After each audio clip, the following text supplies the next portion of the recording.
Nobody knows the Bible more than an atheist. Now I'm going to explain it to you. You brain-damaged, hallucinogenic acid mushroom cult, okay? So we're going to find out all about Dan Barker, evangelical, advocate of the past. Now it's come to add atheist. Now, this afternoon, Eric Lounsbury, I remember years ago there was a debate with George Smith, wrote a book, A Case Against God, or something like that, wasn't it, right? And there big debate. The debate of, is there a God? And I'm, these always of interest. And I'm like, whatever experiences we had, go in your brain, pluck it out, and no, you didn't. And I'm like, I don't know how you're going to do that, Dan. We're going to see what happens. But it's going to be interesting, and I'm sure we're going to have some Q&A that'll go into tomorrow morning. The Dan Barker is going to present the case that there is no God, and the debate later. Yeah, no, there's a debate later that Eric Lounsbury is going to be here. So I'm looking, I got my computer away, I finished my work, I'm sitting there. Learnify me, Dan, let's do it. Come on up. Dan Barker.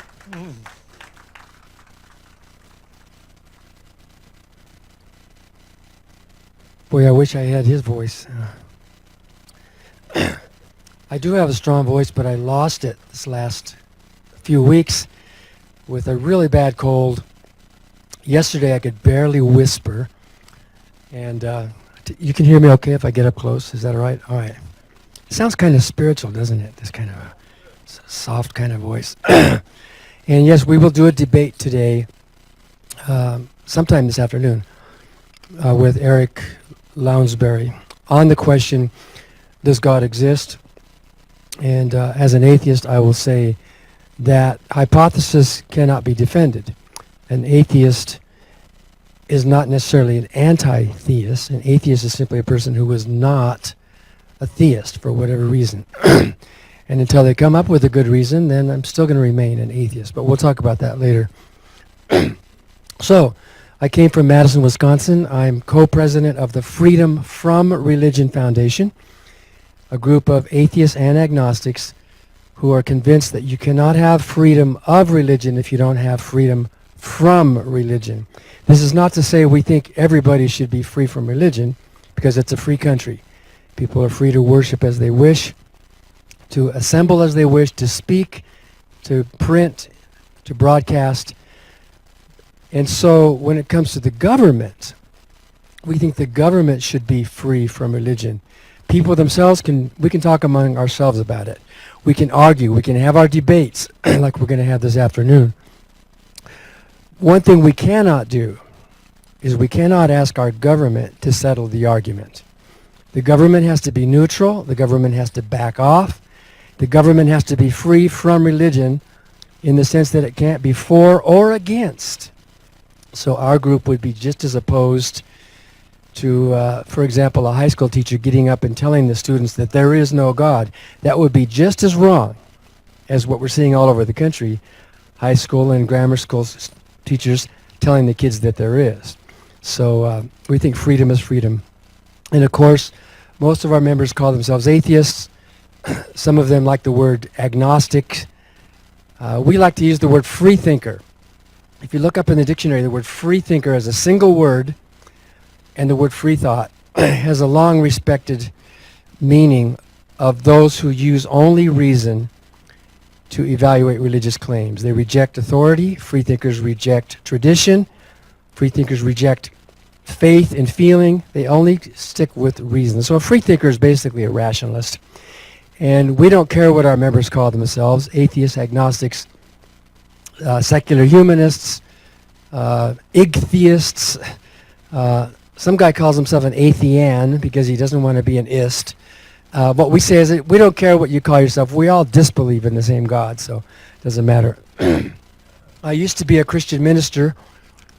I used to preach the gospel.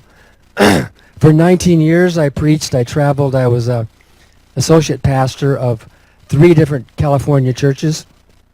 I was a missionary to Mexico for about 2 years total.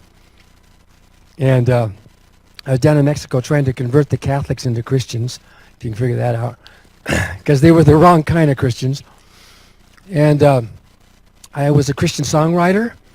In fact, I'm still getting royalties today from some of those musicals that I wrote back in the 70s, which is kind of fun, actually. I can assure you I put the royalties to good use. I usually donate it to some organization or something good.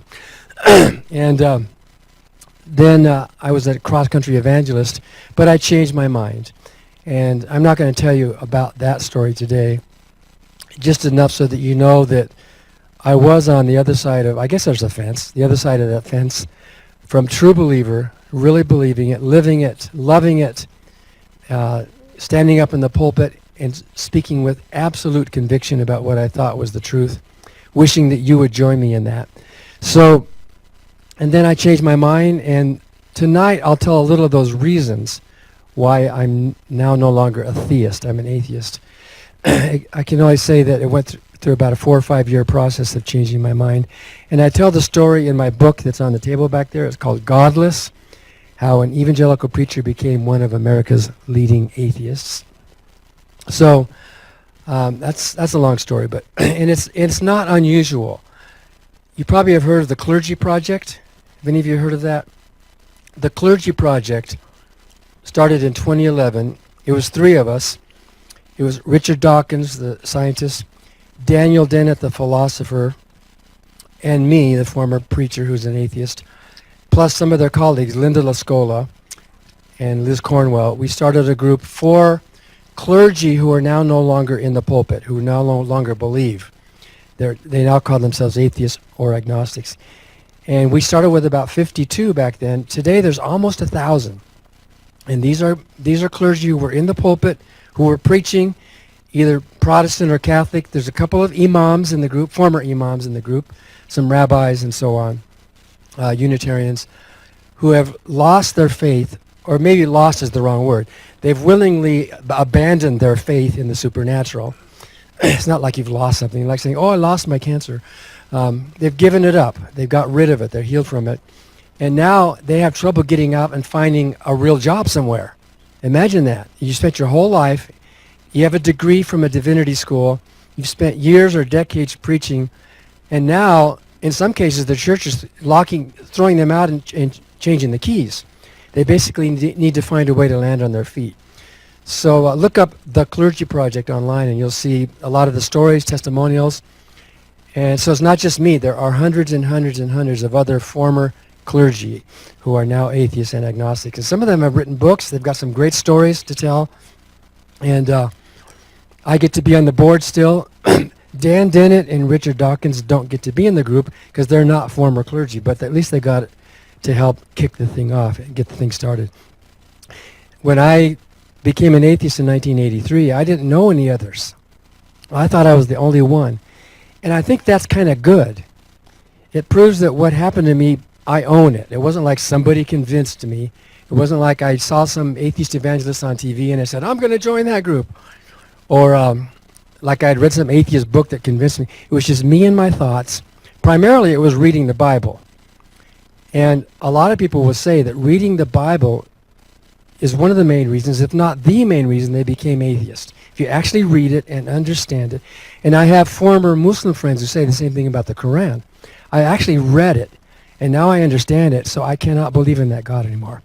So I encourage people to read the Bible. In fact, I wrote a whole book about the God of the Bible. It's on that back table there. I wish more people would read it.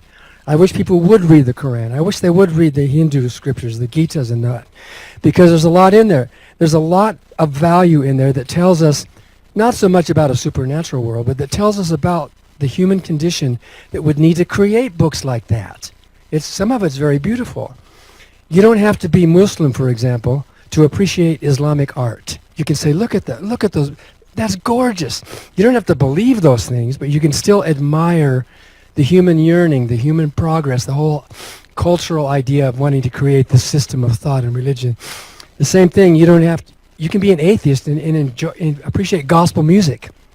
And in fact, I'm working right now on a new project called Godless Gospel. There's a group of former black gospel musicians, mostly in the South, who have become atheists and are now no longer working in the gospel music industry, but they want to do something. So I'm working with them, and Andre Forbes is one of the main producers. We're going to put together, I think the first in history, Godless gospel album with all that good driving music that we love. There's nothing wrong with that music. It's gorgeous. I mean, it's powerful. And yet with strong human values, not bowing down before a lord or a master or a king or a dictator, but recognizing human values and recognizing the beauty of this world that we all live in. And one of the songs is called I Don't Need Jesus. Another one is called Natural World. Another one is called Life is Good. Life is good. Life is unbelievably good as an unbeliever. So that's going to be fun. So even we as atheists and agnostics can appreciate the beauty that's found in any and all religions because we recognize those are human values. They transcend religion. If you look at most of the religions in the world, you will see good stuff in it. I think most Christians are good people. I think most Muslims are good people. And I've debated at least 8 public formal debates with Muslim scholars and apologists. And they're wonderful people. We love spending time together. They're generous. They're smart. And they're well-read. We disagree, but I think most Jews are good people. I think most Hindus are good people. And if you look at all these religions and you pick out, oh, look, that's a good one, that's a good one, that's a good one. Look at those values that they have in common. What are they? Peace, love, joy, liberty. They have these values that we all share in common. And who's against that? Who's against peace and joy and love and goodwill? Who's against that? None of us are. And yet that shows us that those values that transcend all the religions are not religious values. They are human values that the religions have tapped into. So I think a good aim for all of us is to transcend all of the religions and acknowledge the good that's in them and realize that human values are what matter the most. The values that differ among religions, you know, what kind of prayers you should say, what side of the bed you should get up, how women should dress, how your clergy should be addressed or treated, so on. All these hundreds and hundreds of different doctrinal, specifically religious values that you find within the religion, those are not good values. Those are not human values. Those are divisive values. They separate and they divide people into groups. And so they've started wars, as we all know.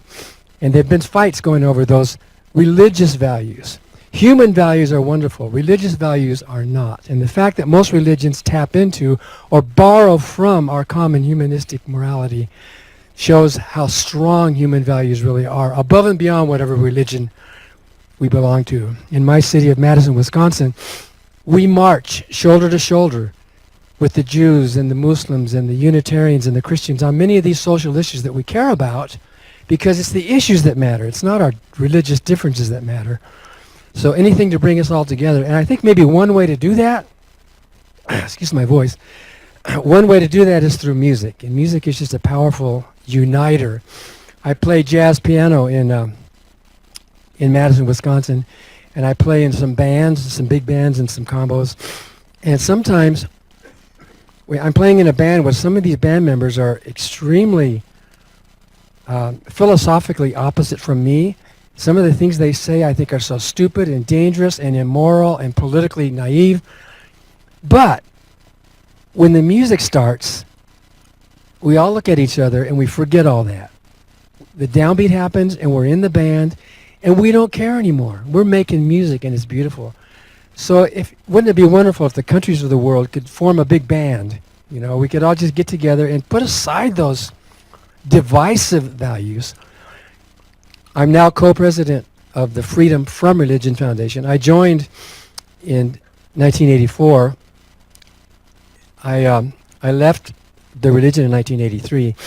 1984, I joined the Freedom from Religion Foundation.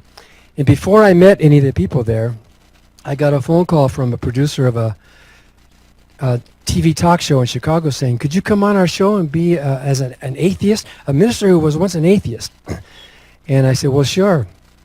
And so I showed up in Chicago, and it was Oprah Winfrey's show. It's called AM Chicago. And there I met Anne Gaylor and Annie Laurie Gaylor. They were the co-founders of the Freedom from Religion Foundation in the 1970s. We met that morning of that show, and in fact, we have a videotape of the day we met. And later, Annie Laurie and I got married. So we have a video of the day we met in 1984, and we later showed our daughter that show. Here's the day your folks met each other, and it was funny. I had a lot of hair, and that audience, Oprah or her producers had packed that audience with a bunch of Bible thumpers. So it was really great TV. And you can find that online. We digitized it, and you can look for, I think, Barker, Oprah, Gaylor, something. You can find that online, 1984 show. And I went there, and I just loved it. I just loved finally talking to an audience that wasn't just saying amen all the time. Here I was speaking before an audience that really disagreed with me, and they were really upset with what I was saying, and I loved it. I thought, wow, this is great. Usually when you're in the pulpit, everybody is just sort of kowtowing and yes and praise God and all that stuff. You rarely get, in all my years of preaching, 19 years of preaching, never once did anyone come up to me after my sermon and say, Reverend Barker, that was a great sermon, but what were your sources? Can you give me the citations? What was the research behind that? No one ever asked that. There was no critical examination. Even with these sermons that I spent a lot of time on, I worked hard on them. I thought, well, aren't there any questions? No, they just wanted to get home. They were coming to church really not so much to learn as to worship. So then when you're a minister, you learn really fast. Well, why bust your butt? I mean, why not just get up and say Jesus and love and peace and, just say the basic stuff and just quote some Bible verses and let your light shine before me. That's why they're there. They're not really there to learn critically about their faith or the origins of it. To be fair, there are a few apologists and there are a few Christians here, very, very small minority, who do take it seriously, and those are the people that we do debates with. But in general, that Oprah show showed me a totally different kind of audience, and I actually loved it. I loved it because then I was finally saying something that was making a difference. I was finally saying something that made people stop and think and even disagree. And if they're disagreeing with you loudly, you're doing something right, because at least you're making your point. So I went to work in 1987 for the Freedom from Religion Foundation, full-time. In 2004, Annie Laurie and I became co-presidents, and and we currently have almost 32,000 members nationwide. We are the nation's largest organization of free thinkers, atheists and agnostics, with two purposes. Thank you. Isn't there a Bible verse about that? If you give a napkin to the least of one of these, you have done it unto me. I had a thing of water here somewhere too. Where was it? It's over on that back table. Oh, thanks.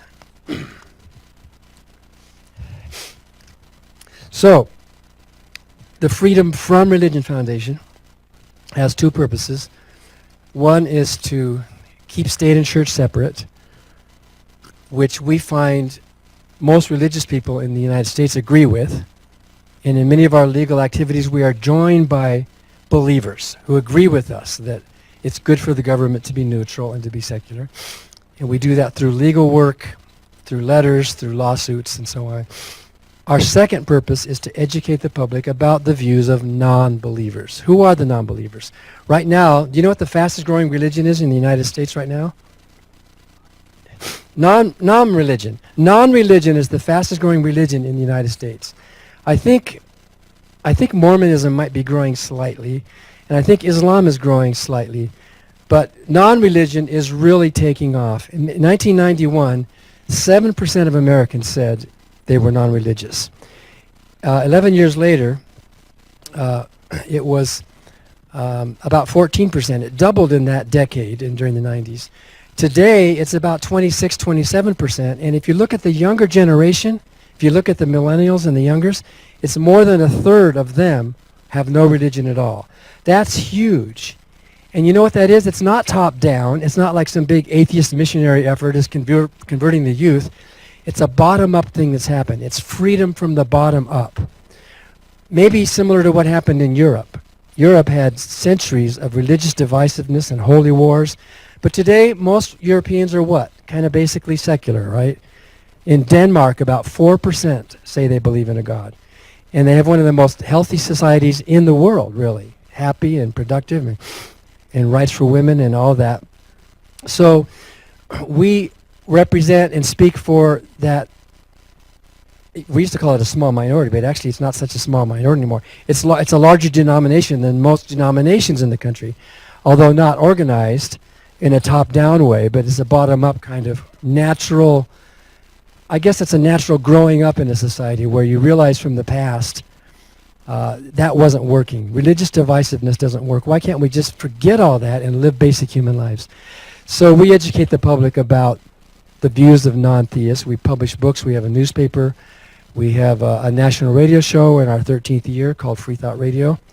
We now, this last year, started a national television show called Freethought Matters. And I don't know if it's broadcasting in Phoenix. Has anyone seen it? It is broadcasting in Phoenix. Freethought Matters on Sundays. A half-hour talk show. And it's because whenever we take some legal action, like complaining about the Ten Commandments at a public high school, for example, asking not that it be destroyed, but that it be moved from the high school to a church or something, somewhere more appropriate. People invariably will ask us, well, what's wrong with the Ten Commandments? And why are you, what do you non-believers think? Or what do you believe? And so on. So it's mostly defensive. It's not like when was the last time an atheist knocked on your front door, right? You know, I would like to talk to you about nothing. It's not like, when was the last time an agnostic handed you literature on the street corner? It's not like we care to go in. We don't rush into churches or mosques or synagogues and try to, you stupid people, why are you believing this nonsense? These reasons for God are not good. We don't do that. I think in a free country we allow people to believe what they wish. If you want to stand on your head and pray in tongues and speak to Mother Goose, who cares? This is America. Worship the flying spaghetti monster. Or in fact, the Satanic Temple. If you know about the Satanic Temple, they don't believe in Satan. Satanic Temple is just a name for a bunch of secular humanist atheist types who are trying to make a legal point, you know. If they're going to allow Christian crosses in the school, then they should allow our satanic literature in the school too, right? And often when they make that request, the school shuts down the whole program. Oops, we don't want to let them in. So it's a great legal tactic, and we sometimes join them and support them. In fact, on Freethought Matters, we've talked with Lucian Greaves, who's the head of the Satanic Temple, who's an atheist, who doesn't believe in Satan or God, but I think it's kind of an intriguing point. And if you look at their 7 principles, they're basically just humanistic principles. Equality, liberty, peace, all of that stuff, and fairness. But we are best known for our legal work. In 2008, we hired our first full-time attorney, Rebecca Markert. We didn't have a legal department before then. Today we have 9 full-time attorneys in our building. We had to expand the building. 9 of them, plus there are often many legal interns in the building. And primarily they are hired for non-litigation, meaning we try to solve cases without going to court, which is a better way to do it. Last year, for example, in 2018, our legal staff sent out more than 1,000 legal letters to high schools and mayors and county executives and governors and post offices and school boards around the country, pointing out that they were breaking the law. They were violating the First Amendment guarantee against an establishment of religion and prohibiting the free exercise as well. And out of those more than 1,000 letters, we got more than 300 victories, meaning we got a response from that body saying, you're right, we're not going to do this anymore. Think about that. Any one of those could have been an expensive lawsuit. And yet with a letter sent to them, we were able to explain the law and the precedent, and they've got this really nice system of legal templates they have to send out. We can just remind them. Sometimes the community will get all upset when we send a letter to somewhere in Alabama or Mississippi. Well, these atheists from Wisconsin can't come down and tell us how to live down here. We're going to take this all the way to the Supreme Court. And our letter points out, this has already been taken to the Supreme Court. That issue has already been decided. What you're doing is breaking the law. And in the school, is that the kind of example you want to give to the children? You can break this law because you disagree with it? And some of those 300 victories, that was just from last year, were reluctant victories. In other words, the principal or the mayor said, well, we think Jesus belongs in our government, but we can't afford to fight it. So we're gonna give up on it, which is okay. And that's kind of a win-win situation, isn't it? because they can tell their community, I wanted Jesus, but we don't have the resources to fight an expensive legal lawsuit. And they know that we go to court. So, but we tell all of our attorneys, your primary job is non-litigation. But you know what attorneys like to do? They want to litigate, right? They want to sue.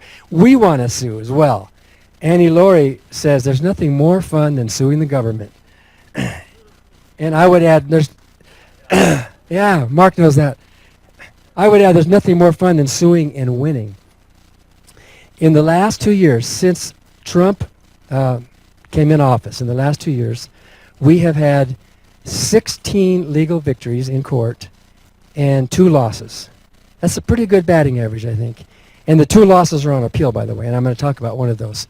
So, I mean, this is pretty amazing, using the law to uphold the law. If you're speeding on the highway, whatever you think the value of that speed limit sign is on the highway, maybe it has some value, but whatever it is, if you're speeding on the highway, you know there's a good chance there's a highway patrol or a police officer or somebody is going to be enforcing that law. But who enforces the Constitution? Are there any constitutional police running around to all these high schools and mayor's offices? No, it's groups like ours who are the watchdogs for cases like this. And the religious right has their legal groups too. There's a whole bunch of them, and they're very well funded. And they're also looking around the country at places where they think religious rights are being infringed, and they jump in then, of course. And in many of our lawsuits, these religious right groups, the Liberty Council or the Americans Defending Freedom, Alliance Defending Freedom, all these groups, we butt heads all the time. And it's kind of fun, especially in court. So we do take lawsuits. We've taken the small ones to all the way up to federal. We've had some to the Supreme Court, and we have 2 that might be petitioned. We have 2 victories right now that might be petitioned that are being petitioned to the U.S. Supreme Court that might be granted. We don't know. When you're winning, you don't want the court to take it. When you're winning, you just want to keep the victory. Because if the court takes it, there's some on the court who think maybe it needs to be reviewed. So that's always scary. So we've sued and won over 10 Commandments monuments on 2 different high school properties, public money to religious organizations, Christian crosses, a big Christian cross in California. We didn't ask them to destroy it or just take it down. We asked them to move it, and they did. There was a big, in Santa Clara, they took the cross and they moved it over to this Catholic college property, and they put it there. It's actually more visible there than it was where it was before on city property. That's fine with us. We think the location is important because on the Catholic school, that's them expressing their views, which we applaud. But if it was on city property, that's the city expressing one minority viewpoint, which is wrong. The government should be neutral. It should not be advancing religion or hindering religion. So one of our cases that we've won in New Jersey was a county giving millions of dollars to local churches to repair the churches. In spite of the fact, whether you think that's right or wrong, the New Jersey Constitution has a very specific clause that says no public money shall be given to any church for any reason, including repair. It's in their Constitution, and yet they were doing it. So we took that in state court, obviously. We took it in state court because there's the Constitution, and we won, and then we won an appeal, and now they're wanting to try to petition against that.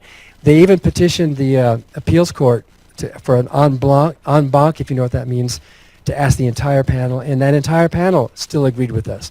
So it's a solid victory that they still want to take my money and your money to repair churches. And some of the churches, when they were applying for this money, were very open about it. This will help us in our worship. And so we think those churches are free to worship. They're free to raise money. They're free to advertise. They're free to have their assembly, but they're not free to use my money to do their worship. That's what the whole point is. So that's a big case. Bible study in the public schools. There's a case in West Virginia, which we have won, and we have won, and we have won as well. They were bringing in during school hours, like in the 5th grade, teaching the kids that wouldn't it have been fun for Adam and Eve to slide down the back of a dinosaur? Wouldn't that have been a fun ride? I mean, very creationist kind of stuff.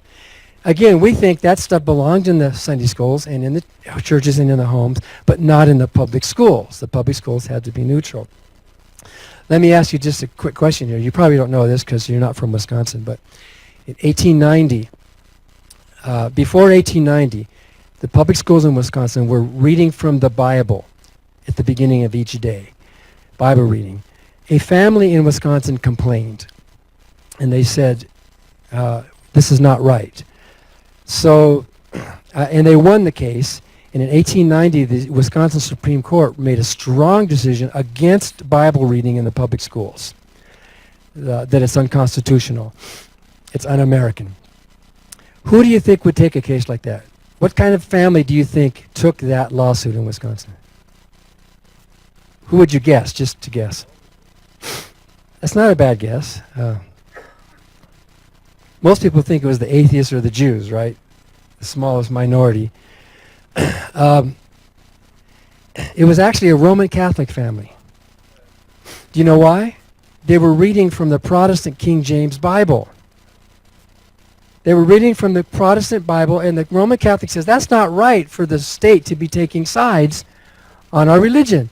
So don't blame the atheists or the Jews. In fact, back in the 1890s, Roman Catholics were a tiny minority like Jehovah's Witnesses. It wasn't until the 1940s or so that Roman Catholicism started to become this big presence in the United States. In fact, remember when Kennedy was running for public office, what a big deal that was. When he gave that beautiful speech in 1960 before the Houston Ministerial Association, I believe in a complete separation of state and church, he said, where there's no pope or prelate or minister who will dictate to the government how we should run our affairs. So it's usually the minorities that complain. That's what the First Amendment is for, to protect, among other things, to protect the minority from the tyranny of the majority. We don't have majority rule in this country. We have constitutional rule.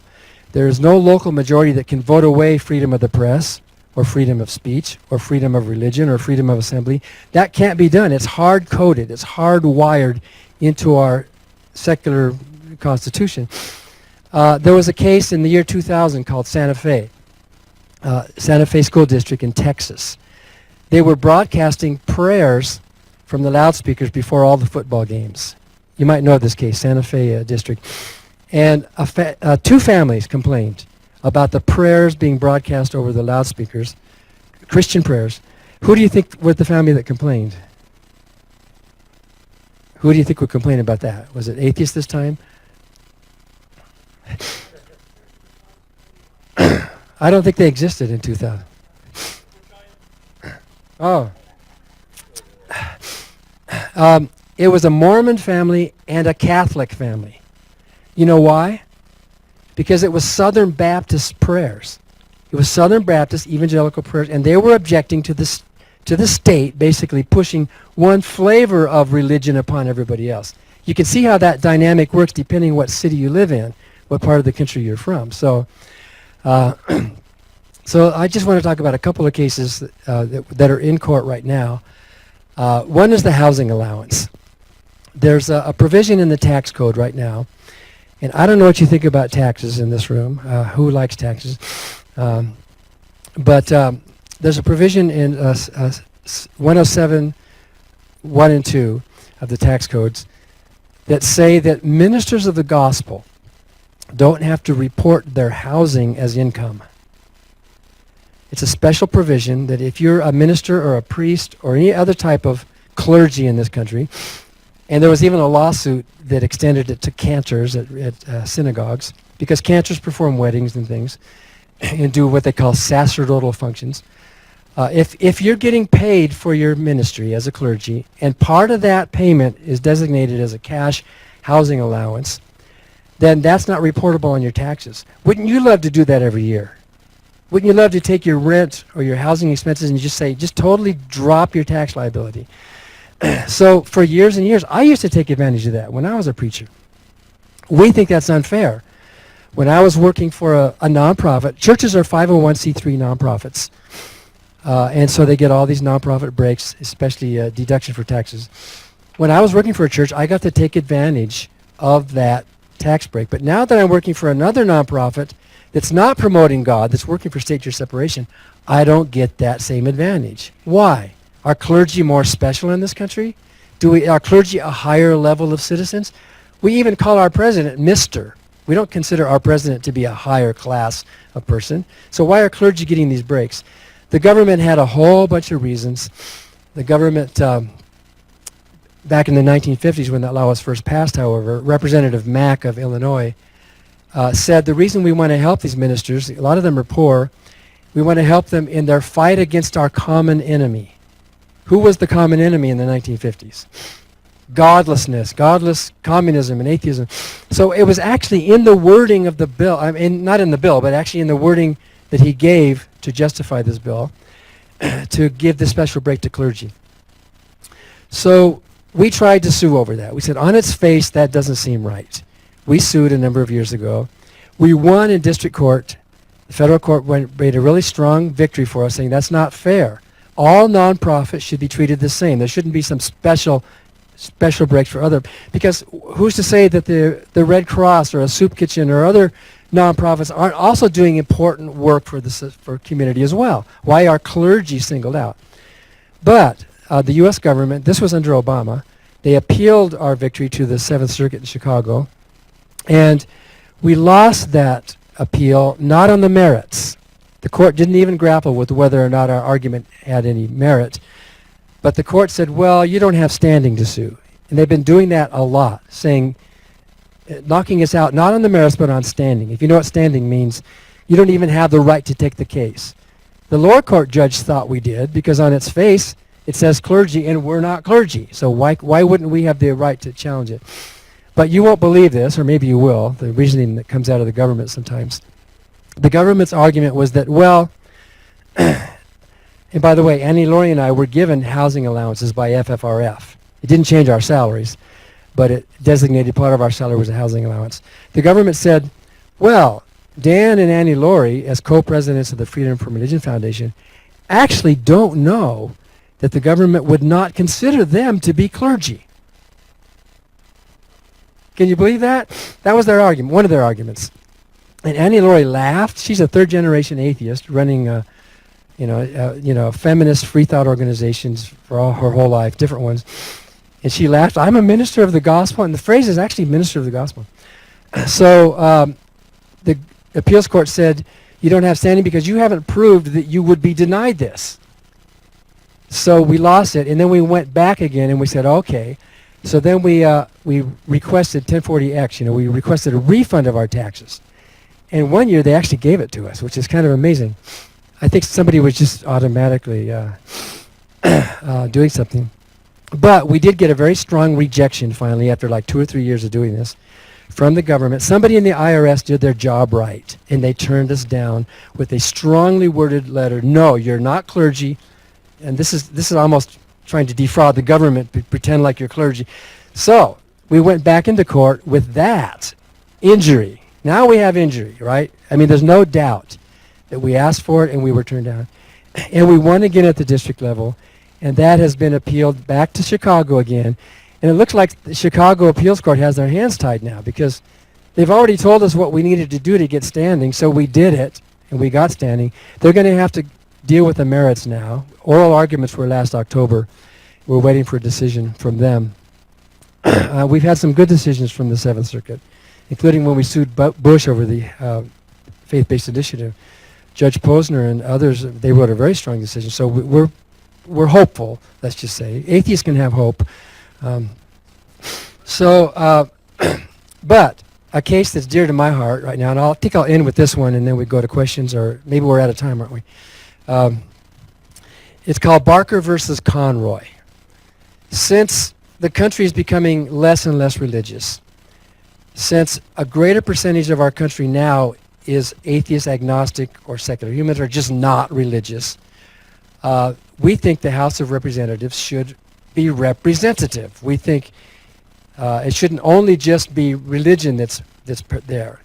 The current chaplain of the House of Representatives, his name is Father Patrick Conroy. He's a Roman Catholic. And his only enumerated duty is to open Congress with a prayer. And he and his two staff plus the Senate has a chaplain and their 2 staff. They're earning about $800,000 a year to open sessions with a prayer. A minute or 2 minutes. We think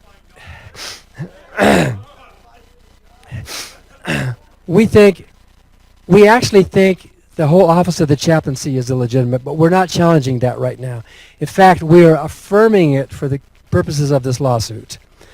My representative, Mark Pocan,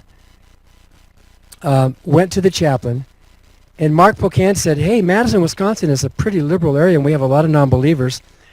And since the chaplain has allowed guest chaplains to come in fact, over the last couple decades, about 40% of the prayers delivered before Congress have been delivered by outside guest chaplains. And that makes the job even cushier, doesn't it?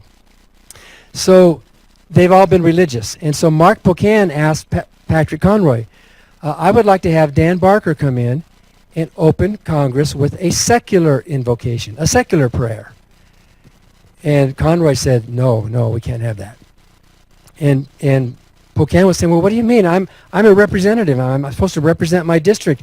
And other representatives come in and they ask for people, they ask for their local pastors or whatever.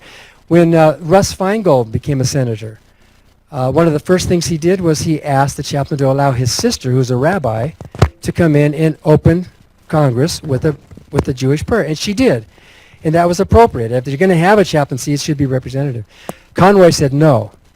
And then he started putting up all these roadblocks for me only that he didn't put up for anyone else.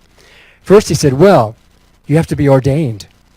And I said, well, I am ordained. I have an ordination from California. And I've been using it. I've been performing secular weddings. I even performed a wedding at the U.S. Air Force Academy Chapel there in Colorado Springs. And the chaplain accepted me for that. And so I'm ordained, and I'm not a believer anymore, but I'm using it to solemnize and to do occasions. So I do this all the time. And our research found out that of those 40% guest chaplains, a lot of them were not ordained. He had a gospel singer named Amy come in once to give, and she wasn't ordained. And then he says, oh, well, you have to be ordained, still practicing in the religion in which you were ordained. Well, our research showed that wasn't true. Legally, the word for this is pretext. He was putting up a pretext to keep me out. And then finally he said, well, you have to address a higher power, and atheists don't have a higher power, so you need to address a higher power.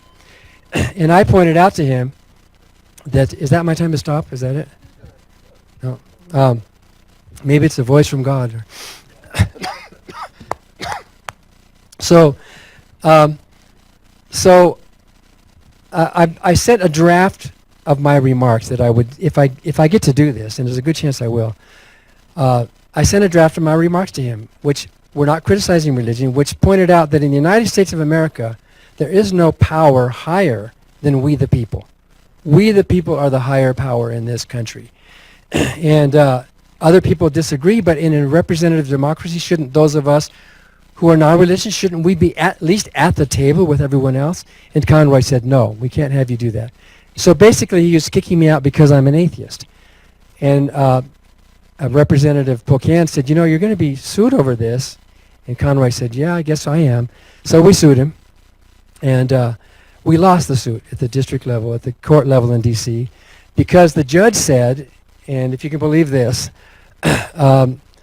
we couldn't, the judge said I was indeed injured. My rights were indeed violated. The judge agreed with that I had standing to take the case. However, the actions were not traceable directly to Father Conroy.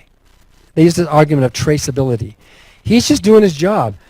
Congress gives him this job to do, and he's just doing it to give a prayer. And so you can't sue Conroy. We basically lost on that procedural grounds, not on the merits. And it's funny because most of the times that we do lose in court, it's on standing or some kind of a procedural thing.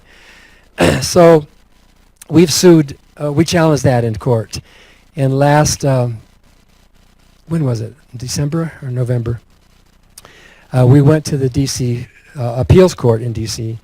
And one of our attorneys, Andrew Seidel, who, by the way, has a great book coming out pretty soon called The Founding Myth, he got to give his first oral argument at that level. It was really fun to go into the Federal Appeals Court where Kavanaugh was practicing, at that level. and gave a wonderful oral argument. I was really surprising how well he did on that thing. And you can listen to that oral argument online, and it's pretty funny because the attorney for the government got up, his name was Hunger, and he started referring to this Kurtz decision, which we knew all about. Paul Kurtz was a secular humanist who asked to address Congress. And as soon as he started referring to the Kurtz decision, one of the judges said, if you're going down that line, you got nothing. There's nothing there. Don't go down there because that's just a bad argument. The judge was telling him during oral arguments, and the attorney for the Congress said, well, this is their best argument. And he said, well, if that's it, you got nothing. So that was kind of fun. And and you can listen to Andrew's points.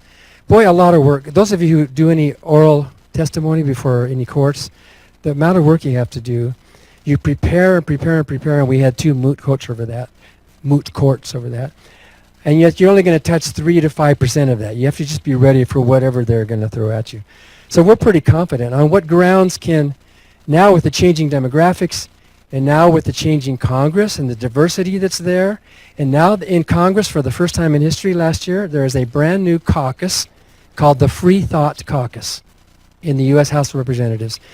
Jared Huffman from California, Dan Kildee from Michigan, Jamie Raskin from Maryland, my representative, Mark Pocan, and a number of others, there's about 10 or 12 now, have formed the first Freethought Caucus in the House of Representatives. In other words, for the non-believers. There have been religious caucuses, and there have been caucuses for all sorts of issues. And we went to a reception last month for that, and they're really fun. They're just like hanging out with a bunch of freethinkers and talking to members of Congress like this God stuff and this, And they all agree that there should be religious freedom, but that the government should back off. They agree. And they've been pretty active in writing letters and taking positions on... we're out of time? Oh, all right, let's do it. Thanks. All right. I was wondering, you're talking about the... I'm going to come around with the microphone so people can hear. I wanted to know if a lot of these other religious organizations that you're challenging all the time, has there ever been a suit that you guys are on the same side? So we don't challenge religious organizations. We only sue the government. So I know that they have the same interest in suing the government. Yeah, exactly. Yeah, we don't sue people. We don't sue churches. We don't sue religious groups. It's only the government. But you're kind of right, because behind a lot of these government actions, there are religious groups pushing them to do this. In fact, there's a kind of new movement now called Project Blitz. It's pushing for In God We Trust and religion and prayer in the schools. So we're monitoring that as well. But yes, we are often joined by religious people. Most of the lawsuits we take are joined by Catholics and Protestants and Wiccans and Unitarians and others who agree with us that it's important for the government to be neutral. So, because if the government's going to push religion, whose religion? It won't be theirs anymore, right? So it's really nice. We even had a local pastor join us in one of our lawsuits because his church wants to perform gay weddings. And the state was trying to put a kibosh on that. And so he joined our lawsuit. He got a lot of criticism for joining up with the atheists, and he said, but the principle is important. The atheists aren't interfering with my religion. I just don't want the government to interfere with my religion. So, yes, and it looks good to a court that it's not just a bunch of mad atheists going in. There's a whole bunch of other plaintiffs and supporters. And it also shows up with amicus briefs, a friend of the court briefs. We get a religious group supporting us on a lot of these issues. Surprisingly, not so many on the housing allowance, because that's a financial thing that's affecting a lot of people. But a really nice thing happened last week. There's a brand new attorney general in Michigan. Michigan had signed amicus briefs on 3 of our lawsuits, opposing our lawsuits. Dana Nessel's her name.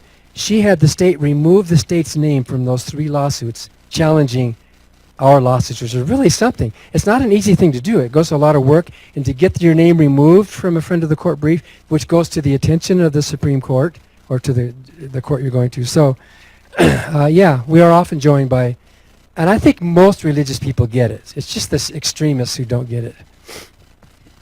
You mentioned another group that's doing some work in schools, so perhaps it's them, but I have a daughter who's about to enter kindergarten in about a year, and I'm not a fan of the Pledge of Allegiance for many reasons, but one of them being under God.